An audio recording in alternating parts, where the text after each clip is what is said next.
एक अच्छे रोजगार की तलाश में, एक अच्छे रोजगार के विकल्प में हम आपके लिए इधर उधर घूमते रहते हैं। उसी कड़ी में मुजफ्फरपुर हम आए हुए हैं। मुजफ्फरपुर के पटियासा में हम ये हैं अल हबीबी गॉड फार्मर, और जो यहाँ के गॉड फार्मर हैं, जो बकरी पालक हैं, वो हैं इमाम साहब। इनसे बात करेंगे ब्रीडर के बारे में, किस नस्ल की बकरियों के लिए कौन सा ब्रीडर उपयुक्त होगा, ये इनसे जानने की कोशिश करेंगे, क्योंकि सीजन आ गया है अब बकरी पालन शुरुआत करने का।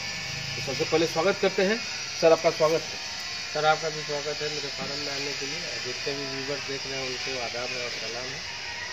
सर, जैसा कि आपने बताया कि बकरी पालन करने के लिए बड़बड़ी नस्ल काफ़ी अच्छा है, उपयुक्त है, तो सर ये बताएं कि बड़बड़ी के साथ कौन सा ब्रीडर उपयुक्त रहेगा।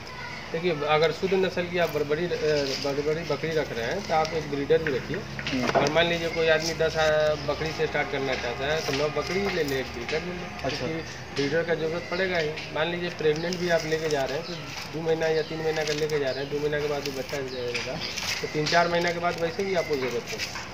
तो एक ब्रीडर आपको साथ में बड़बड़ी का ओरिजिनल होना चाहिए। बड़बड़ी का ओरिजिनल? जी, बड़बड़ी का ओरिजिनल होना चाहिए।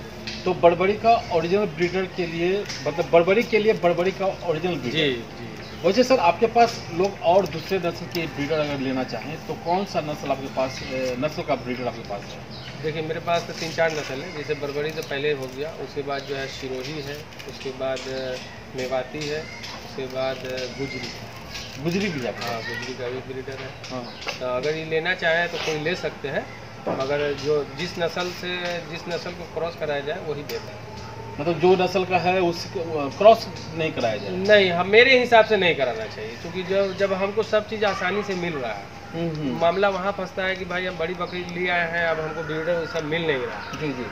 तब यहाँ होता है कि किसी से मिक्स ब्रीडिंग करा दिया जाता है। मगर जब शुद्ध नस्ल आपको मिल रहा है आसानी से, बिहार में लेना है, राजस्थान जाना नहीं है। अच्छा अच्छा। है ना? हाँ हाँ। तो एक ब्रीडर के लिए आप राजस्थान कहाँ जाइएगा? तो इसीलिए जो है हम लोग रखते हैं। बहुत सारे लोग का चॉइस होता है कि भाई मेरे पास पहले से ब्रीडर है, अब इसको चेंज करना है, तो हमको नया ब्रीडर चाहिए। तो हम पहले से सिरोही रखे हुए हैं या बड़बड़ी रखे हैं, हम लोग चेंज भी कर सकते हैं। अच्छा, कोई जिद पकड़ ले कि नहीं हम क्रॉस ब्रीड का काम करेंगे? अरे कोई आसमान से कूद जाए, उसको हम क्या कर सकते हैं? तो उसके लिए कौन सा ब्रीडर आता है? वो तो जो वो हमसे ज़्यादा अकलमंद है। अब आप कुछ पेड़ पर चढ़ के पूछिए कि हम गिर जाए, मरे कि नहीं मरे। अरे तो भाई मरिए, आप अपने मालिक हैं मर्जी के। अच्छा। कोई कोई भी आदमी आपको रोक सकता है, मतलब आप अगर गलत दिशा में जा रहे हैं तो राइट दिशा दिखा सकता है, मगर मर्जी आपकी है, क्योंकि फ़ायदा और नुकसान आप ही को उठाना। और नहीं बात मानिए, मैं गाड़ी में स्पीड है 160, चला दीजिए 160।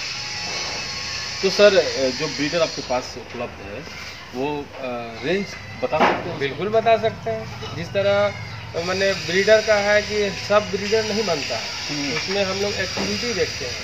और कोशिश हमारा यही रहता है कि जब बकरी 2 बच्चा दे और दोनों में से जो सबसे ज़्यादा एक्टिव हो, तंदुरुस्त हो, यानी उसका सीना चौड़ा हो, पैर मोटा हो, और अगर मैंने कहा जाता है कि अगर छोड़ दिया जाए तो गर्दा उड़ा दे, तो वैसा ब्रीडर को हम लोग ब्रीडर बनाते हैं।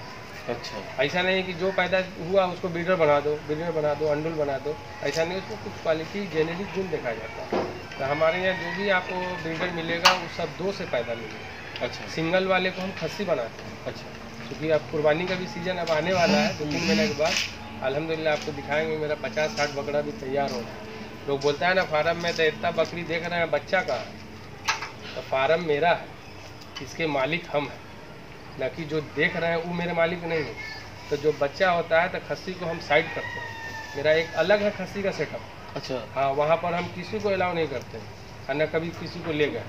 कुर्बानी के वक्त में फिर वो माल तैयार होकर के मेरे फार्म में आ जाता है। 50-60 अगले सीजन में भी हमने उतने ही बेचा था। तो खस्सी को जो है हम वहाँ अपना रखते हैं और साल में उसको लाते हैं, अमूमन बेचते हैं। किस नस्ल की खस्सी? बड़बड़ी। तो फ्रेंड्स चलिए, ये भी पता चल गया यहाँ पे बात में कि ये छिपा के रखे हुए थे कि खस्सी का ज़रूरत होगा अगर कुर्बानी के समय में, तो इनके पास एक से एक खस्सी है जो अलग है, यहाँ पर नहीं।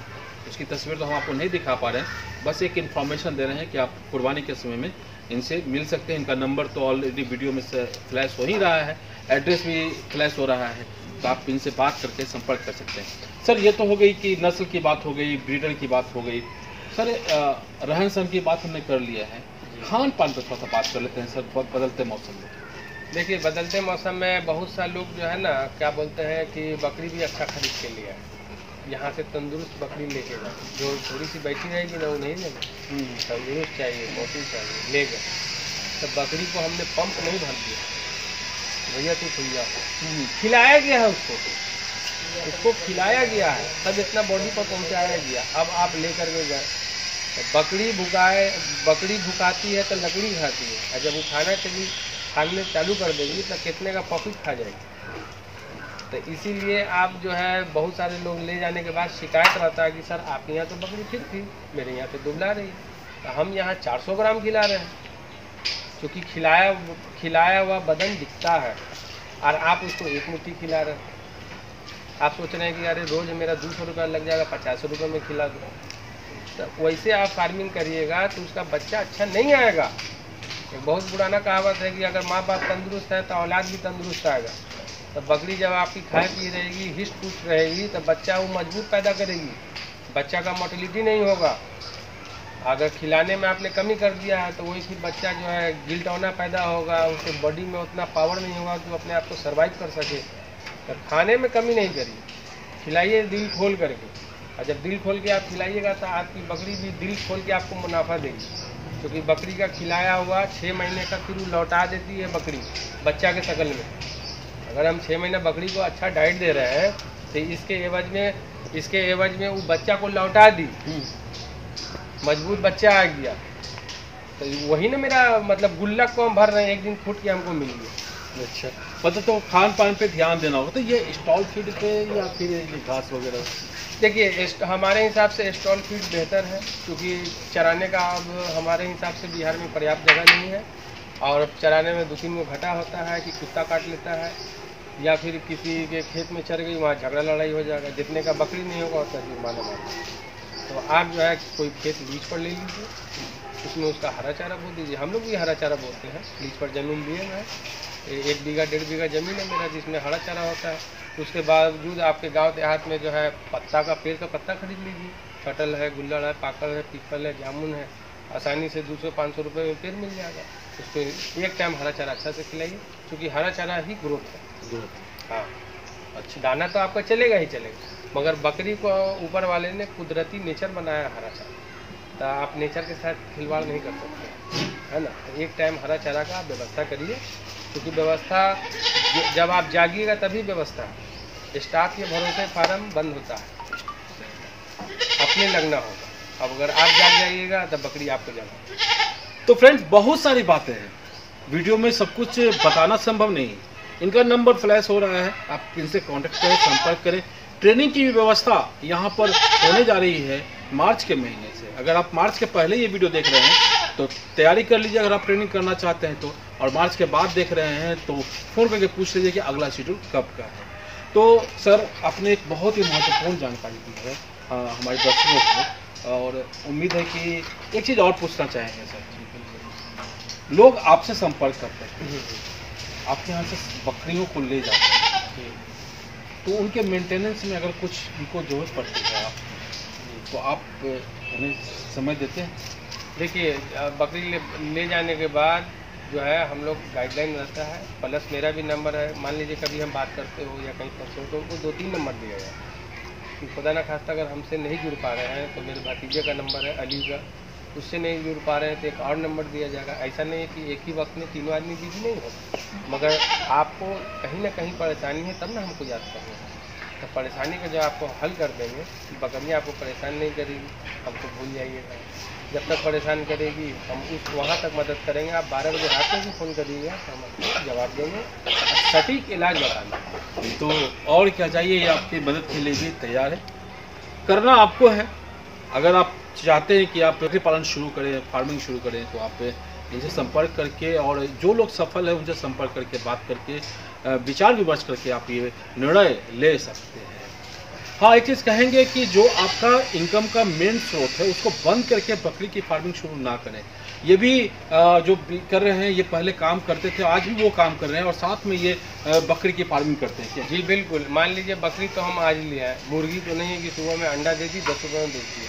बकरी में आपको साल भर लगेगा मेरे हिसाब से, और साल भर अपने आप को पालना, अपने परिवार को पालना और फिर बकरी को पालना, इसका पैसा रख ली तब इस फार्म में खुलेगी। अगर ऐसा नहीं कीजिएगा तो यहीं से फेल्योर भी शुरू होता है। तो सर, आपने हमें समय दिया उसके लिए आपका बहुत बहुत आभार, बहुत बहुत शुक्रिया। जी सर, आपका भी शुक्रिया कि लोगों तक अच्छी अच्छी बातें पहुंचा रहे हैं, और मेरे इल्म से अगर एक आदमी भी हादसा से बच जाता है तो हमारा वीडियो बनाना सफल है। चलिए, धन्यवाद। तो फ्रेंड्स, अगर आप इनसे संपर्क करना चाहते हैं तो इनका नंबर दिया हुआ है, डिस्प्ले हो रहा है, आप इनसे बात कर सकते हैं, इनसे आइडिया ले सकते हैं और ये समझ देंगे आपको, और इनके पास इनके फार्म पे आके समझ भी सकते हैं। यहाँ ये सब कुछ करने को तैयार है। आपको लगातार रोजगार के अवसर के बारे में बताते रहते हैं। अगर वीडियो अच्छा लगा हो तो लाइक कीजिए, शेयर कीजिए, सब्सक्राइब कीजिए हमारे चैनल को। हम फिर मिलेंगे किसी और अपने साथ। इनसे नमस्कार, जय हिंद।